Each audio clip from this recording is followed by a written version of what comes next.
Welcome to the Sport Management Office Hours. I'm Nick Zoroya. I am Brandon Podgorski, and welcome to the pilot episode. Yeah, so Brandon, let's just jump right into it and talk about why we're doing this because we both talked about it briefly.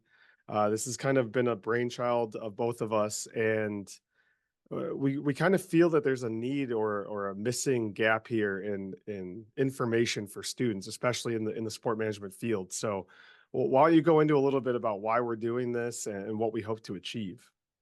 Well, the fun thing is we get to take kind of our informal conversations and actually put it out in show form. So I think a lot of these conversations we'll have with other sport management professors, with industry leaders, with students. I do believe there is a market out there for people who want to understand more about sport management. And it's funny because people ask, about my favorite team or who do you follow? And, I used to have, when I was younger, I liked a bunch of teams.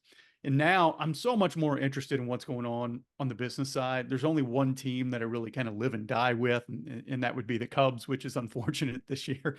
But it's fascinating because the jobs in sport, they're on the business side. The business side, it's 12 months out of the year. It's not just, hey, what you see on the field. I mean, what you see on the field is just a small part of what happens in sport. And so it's really fascinating. And a lot of things that happen that end up manifesting out on the field is driven by what's happening in that front office or just the industry changes. I mean, but before we got on, now I know this is going to air later, but I mean, before we got on today, we saw what Woj from ESPN is now going to St. Bonaventure to be their GM. I mean, who would ever think of how about a GM for a college basketball team, much less are they in the Big East now? Or they were in the A10 at one point. I think they still are.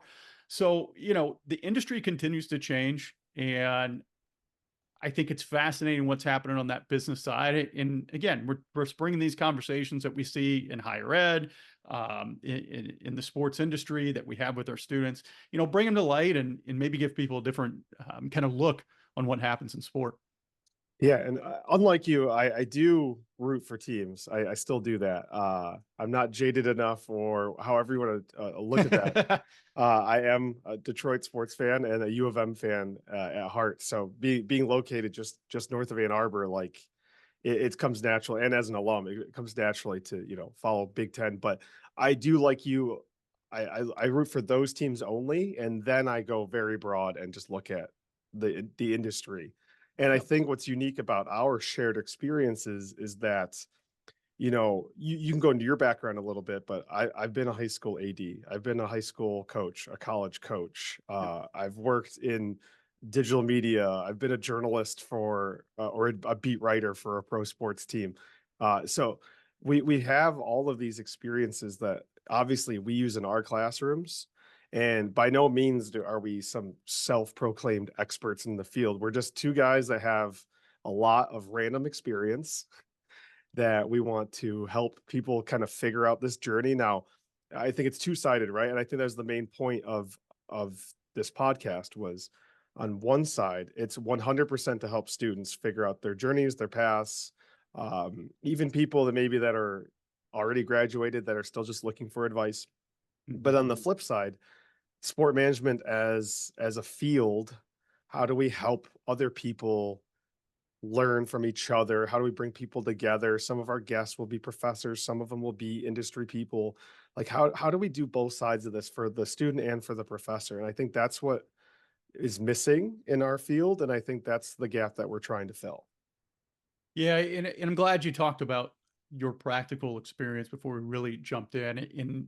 In my opinion, I don't want to start stepping on people's toes like the first 5 minutes of our first show, but I think your stronger sport management programs are led by people who have industry experience or who are willing to help get their students the industry experience that they have. And research is important. I mean, you do research. I'm going to be doing research here very, very soon. It's important. It has its place, and I use it all the time. But if you want to work in sport, it really is about that experience. And we've both been ADs. I was a college AD for a little while, worked in college athletics for 15 years as a coach and an AD. I worked, coached everything from little itty bitty ball up through college and basketball. And then was in health and wellness as an entrepreneur and running health clubs for about 6 years. And, now as a faculty member and, done other things, done some sports marketing for a couple of years in baseball, and now doing some game day operations with the NBA and NFL. So, you know, it's one thing to talk about the sport industry and the marketing piece or the economic piece or the operations piece, but it's another thing to be in that classroom and talking with students about working in baseball. You're there in the office working your 8 to 5 and you're making calls and you're selling tickets or you're doing whatever. And then the game starts at 7. And if you're in the minor leagues, you're the one pulling tarp and you're helping with concessions and you're taking tickets. And you get to a point, and I probably shouldn't say this either, but you get to a point where it's like, I don't care if we win. Like, just do not go into extra innings. Please don't go into extra innings. And, you used the word jaded earlier. I don't think I've ever became jaded because of it, and I don't think you have either. But there's a lot of people who have, because, and maybe we were talking about it off air, but it's a lot of hours. It's not a lot of pay, and it's a simple supply demand type of thing. Because talking with an associate of mine from the Atlanta Hawks not too long ago, they had an entry level ticket sales position open. He got 800 resumes within a week. You can't go through 800 resumes. And so he just calls and he's like, hey, do you know any all-star students, alumni who are looking to work in this? And so, they can keep wages down, and it's nothing nefarious that they're doing. It's just kind of simple economics. So, you explain those things, but you also show, hey, there's pathways in this, industry where you can make money and you can be very successful. I just haven't met anybody who's done it just by luck. Unless Yeah. your last name is the same as the owner, right? You're just not going to fall into it. Well, that would help. That would certainly help. Yeah. But yeah, I think that's part of, again, that's another thing we want to do is highlight those pathways, help people bridge those gaps in knowledge. And yeah, there are a lot of people out there that have a lot of misconceptions about what it means to work in sports. And I think that's part of what we do. When you were talking about curriculum and experience, like, yes, theory has its place, but like we both have worked at small liberal arts colleges, Mhm. and theory is not a priority. Practicality is a priority. Yep. Job placement and internship placement are a priority. So I think it just depends on where you're at. We're not trying to, like you said, we're not trying to step on any toes of the big researchers, but Nope. that's not the focus of that's not our focus, not for this podcast or this project. But I think truly it depends on where you're at. But like for us at Slacks, it is more important to, we do, at least at Madonna, we do a ton of project-based learning. Like that is, you know, I know my students, tomorrow will be Thursday and we've got our media relations and we will be on Canva for the first 15 minutes because we're going to be talking about social media and sports. And not only are they going to be evaluating other people's posts and social media strategies, they're going to have to create some of their own. And that might not make a lot of sense to them in the moment, but when they're Mhm. interning in the athletic department or for their minor league baseball team in the summer, and it's like, who can make a graphic real quick and they can raise their hand, that's just another skill that they have. And you need to be a jack of all trades until you figure out which path you're going down. Oh yeah, you hit the nail on the head there. Because it is funny how stuff like that happens. Just you probably have many stories, and I do too, of like meeting people who made it pretty far in the industry. You say, well, how'd you get started? And it's just a complete random thing. Like, one guy I was doing stats with the other day said, well, how'd you get started in this? You've been doing it for almost 40 years. He was like, well, my wife was a secretary for the team.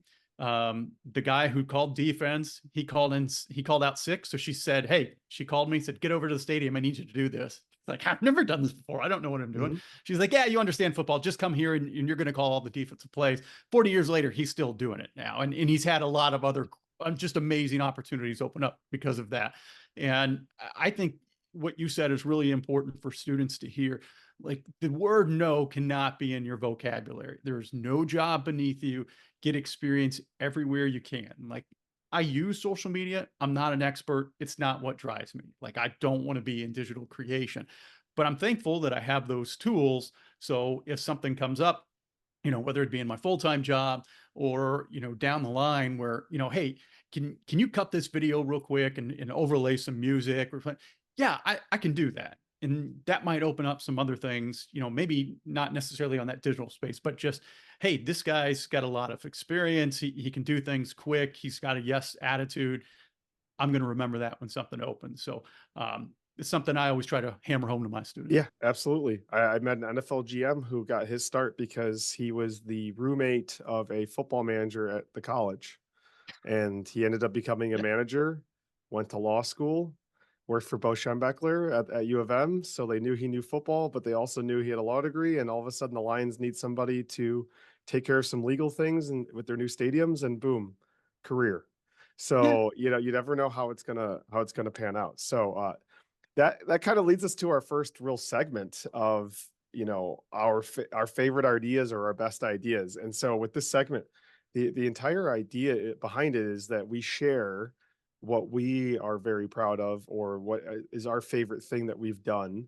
And we'll only do this once because in the future it'll be guests that will be sharing. Yeah. So my big thing, and I take some inspiration from having seen what you did with your ticket sales courses and what other people have done, but introducing ticket sales as a concept Mhm. on our campus has been one of the biggest, proudest moments for me, because that is, I tell people it's a very practical skill, regardless of where you go with your life.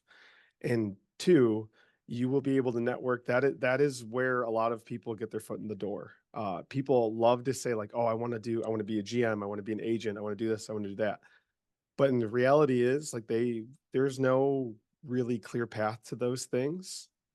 And there is an incredibly clear path into pro sports if you go through ticket sales. Now, that's not saying that that's Yes. the only path and that's the path I want everyone to go down.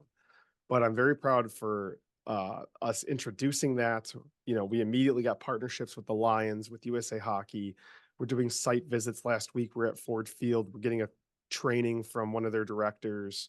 It's just really opened up a lot of opportunities for us. And so, from a curriculum standpoint, I mean, not many schools have a course dedicated to ticket sales. I know you used it as part of your capstone project. I know Eastern Michigan Mhm. has a Yep. ticket sales course. I know that they're out there, but they're still like very few and far between. Yeah, And I that's true. think it's something that a lot of people should at least consider looking into. I mean, and I get that there's also professional selling courses and things like that. And we do have that here. We have a professional selling course, but that's part of the business school. We have a dedicated ticket sales and systems course because we have to talk about CRMs and all of those fun things Yep. too. But no, it's been eye-opening for myself, for everyone in the school, and it's created a lot more opportunities than I ever thought. And I think like that's been our big idea that we've kind of run with, and I'm excited to hear yours. Yeah, and I'm sure you would say the same thing that I did when I was at Trine. You know, you would put your students up against anybody else. The only disadvantage we have really it's resources and time. If we were at the Florida states, the Arizona states, and everywhere in between in the world, they've got them as freshmen. They can plug them into their athletic programs and get them selling and get them up to speed a little bit quicker. Um, but I know when I was at Trine, and again, I know it's the same way at McDonough. These students, when they work really hard and they put their mind to it and they learn fast, they're just as good. And that's something that I try to hammer home, or tried to hammer home to my students. Now I'm at a different institution. You got the same ability, you just didn't have much time. So, from the academic side, yeah, that was my favorite thing that I've done academically in higher ed is changing our capstone to that ticket sales class. Now, at Trine, we did two different capstones. We did one in the fall and we did one in the spring. And we started with the Fort Wayne Mad Ants, and it went fine. They eventually, Pacer Sports and Entertainment decided they wanted to move the team closer to Indianapolis. So they took the Mad Ants last summer. They took the Mad Ants out of Fort Wayne, moving to Indianapolis. So we're getting into June. I'm like, um, my capstone starts in about 2 months, and I have nothing. Right. So I'm thankful I had a couple of alums and friends at the Pistons, and we were able to get that going, and that just worked amazing. I mean, it was just amazing. So having that ticket sales opportunity, because it actually puts quantifiable data on their resume, which really kind of jumps off the page. And then whoever sells the most tickets gets a guaranteed meeting with their hiring manager. We didn't call it an interview, it was a meeting. So that was a great carrot on the string for our students. And then in the spring, we would do our golf outing for the School of Business. And it was our largest fundraiser that we did in the School of Business. So again, just another way for those students to put that on their resume. And I would say, on the actual, like maybe kind of practical side, we're actually working in the industry.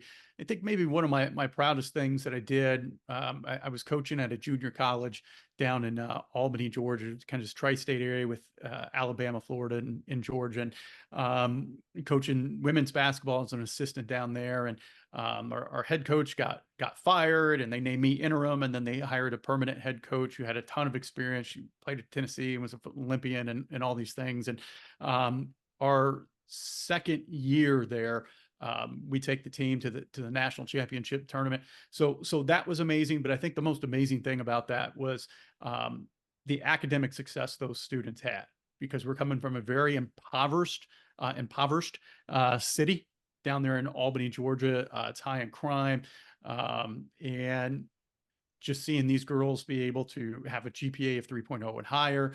All of them end up moving on to four-year schools, or they all got jobs after they graduated. That's what's important. And frankly, and I know you're the same way, that's why I'm in the industry. Again, research is important, and I know I'm going to have to do my fair share here pretty soon, but being at graduation and seeing students graduate and being able to live out their dream. I mean, and just knowing I had a small part in that, just cool. I kind of get goosebumps thinking about it. Well, coaching and teaching overlap, Yes. I was teaching social issues last week, and we were talking about youth sport and development and all the issues with youth coaches and coaching in general. And Yep. there's a reason why so many teachers coach, and there's a reason why so many coaches become teachers. And you and I are both in that boat. And yes, it is incredibly rewarding. It's a different type of rewarding Yep. than the quick victory on the field, but yeah, it is incredibly rewarding. All right, so moving on to our next segment, which is kind of like a to be completed, because we don't, this is the first episode, but this is where we would generally have our listener mailbag. And in order to do that, it's very simple. You can email either one of us, which our emails will be in the show notes, or you can simply interact with us through Spotify, which is our primary podcast host. We'll be on many channels, but Spotify is the main one, and you can simply just ask a question. There will always be an opportunity to do that. And then every week we will answer those questions. And if you have a specific guest or a specific topic that you want to hear about, ask that too, because then we can go out and get those people for you. So even though, informational interviewing is definitely a career tip that we would suggest you go do on your own anyway, but we can still help out and get that guest. So yeah, this would be the listener mailbag portion of the show.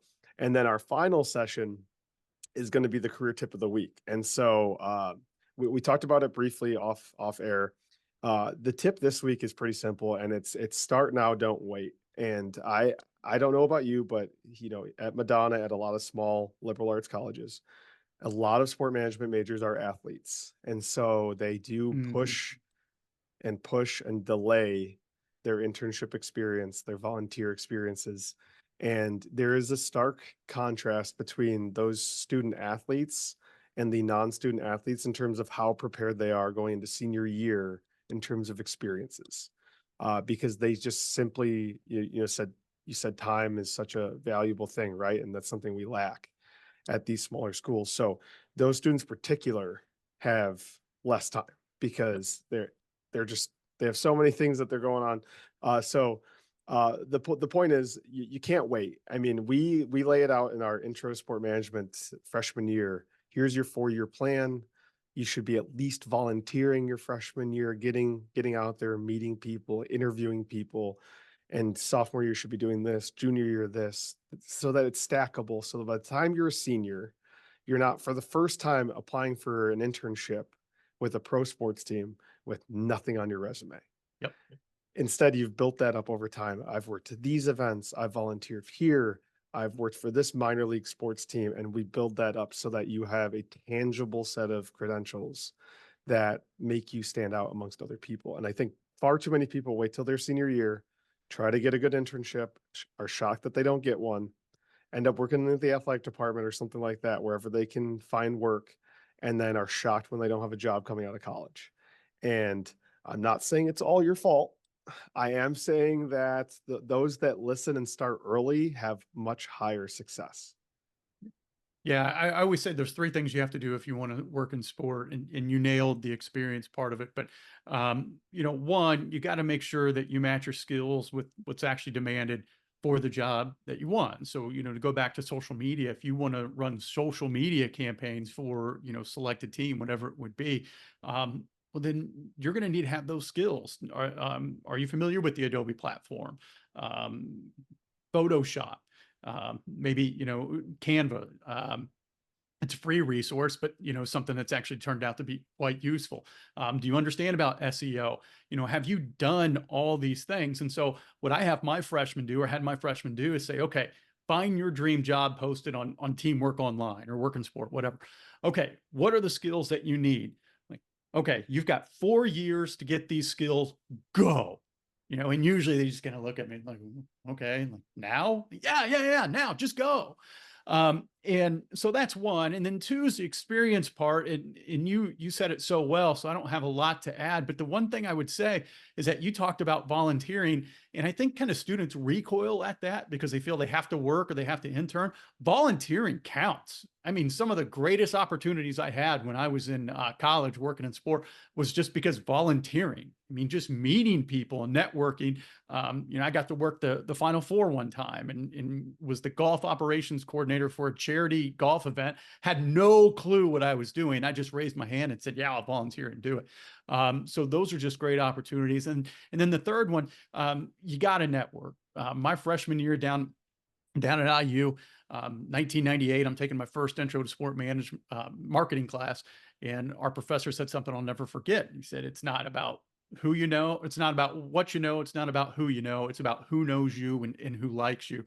And the longer that I'm in this, now I'm in my mid 40s, the more that, oh my gosh, that is so true. I've had so many great opportunities come about just from networking. I mean, doggone, think about this podcast. I was doing a podcast for the Center for Sports Studies at Trine and was looking for somebody who had digital experience, put it out on LinkedIn. We ended up connecting. I had you on my show. We've developed a relationship from there, and now we're doing this podcast. We're going to have an opportunity to work together, doing some adjunct work. And I had another situation. I had two situations like that happen this week. I mean, the fact that I'm able to do stats in the NFL and the NBA came from just, again, reaching out and getting to know people. I tell people all the time, and if my wife is here, she would, give a hallelujah. I'm not that smart. I'm not that bright. But I just work extraordinarily hard, and I'm not afraid to go out and meet people. And I'm naturally kind of introverted, which doesn't sound like it, but one-on-one, I'm fine. But if you would put me in a room full of 100 people and say, go get 100 business cards, I'd be catatonic. But you got to do that in sport, and you got to get to know people. And just so informational interviews, you would be shocked at how many people will give you 15 minutes. People you would think would just say no and brush you off. They will give you 15 minutes because they've been in your spot. And be respectful of their time, ask a lot of open-ended questions, and do not come with an ulterior motive with like, oh, well, I'm going to try to sneak in and get a job through here. Don't do that. Yeah. Just generally be interested. Follow up with them on LinkedIn or social media about every 6 months or so. Hey, how you doing? Thanks again for the time. I see what you guys are doing with your team. It's really, really kind of interesting. And I mean, really, that's it. You can Yeah. go to networking events, and I think some are really good. Some are just kind of a money grab. But yeah, for the most part, I mean, that's it. Yeah. I'm 100% in agreement. I mean, I always tell my students, don't go in asking a question other than what can you do for them? Like, what problem can I solve for you? And so many opportunities came to me because I just was like, what, there's a problem. I think I can solve it for you. If you give me a Yep. chance, I'd like to show you that I could do that. And boom, another opportunity. And then just it kind of snowballs, right?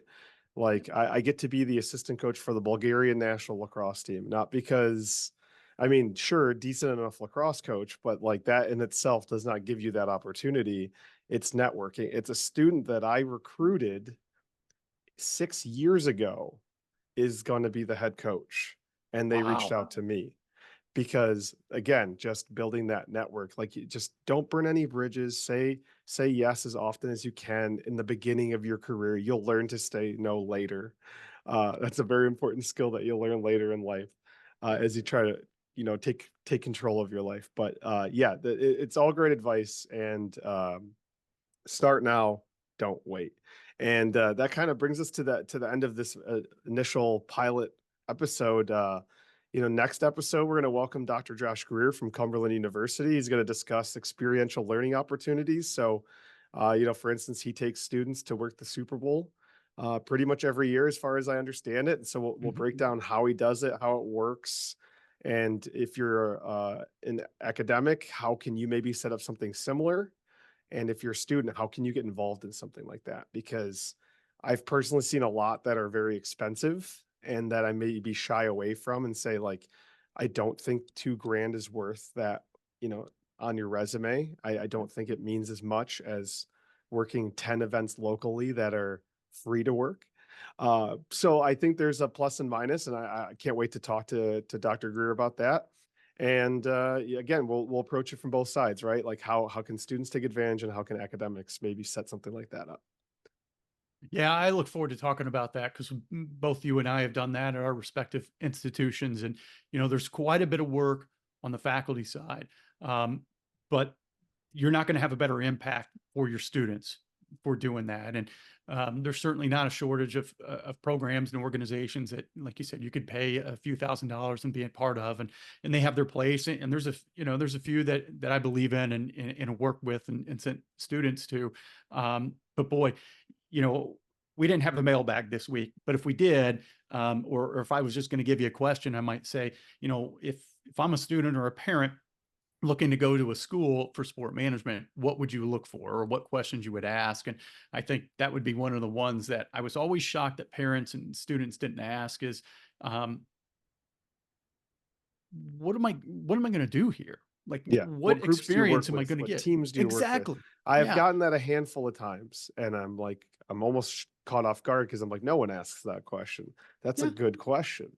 And for us, it's easy because we can always point to the Lions and USA Hockey and these things, and you too with the Pistons and the golf outings and everything else, the Mad Ants. So I'd be wary of someone that can't answer that question and say, "Oh, we're going to put you out in the field." Hmm.